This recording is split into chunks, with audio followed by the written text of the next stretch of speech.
ఒకసారి ఇది చూడండి. సో గైస్, నాకు తెలిసిన ఇన్ఫర్మేషన్ ప్రకారం వాళ్ళది లవ్ మ్యారేజ్ అంట, కానీ కట్నం కోసం చంపేశారంట. అసలు ఏది నిజమో ఏది అబద్ధమో తెలియదు, కానీ అమ్మాయిని చంపడం మాత్రం తప్పు. అందరికీ ఒకటి చెప్తాను, గుర్తుపెట్టుకోండి. మన ఇండియాలో ఇలాంటి ప్రాబ్లమ్స్ చాలా ఉన్నాయి. ప్రతి అమ్మాయికి అన్యాయం జరుగుతూనే ఉంది. ఒకటి గుర్తుపెట్టుకోండి అమ్మాయిలు, మీకు మాత్రం చెప్తున్న ఈ విషయం.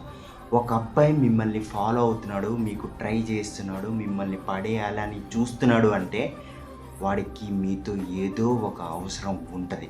ఆ అవసరం కోసం మాత్రమే మీకు ఎలా ఇష్టమో అలా ఉంటారు. ఏ రోజైతే మీతో అవసరం తీరిపోతుందో ఆటోమేటిక్గా వాళ్ళు వదిలేసి వెళ్ళిపోతారు. సో అమ్మాయిలు ఇప్పటికైనా తెలుసుకోండి, జాగ్రత్తగా ఉండండి. ఎవరు నమ్మాలో ఎవరు నమ్మకూడదో ఒక క్లారిటీ తెలుసుకోండి.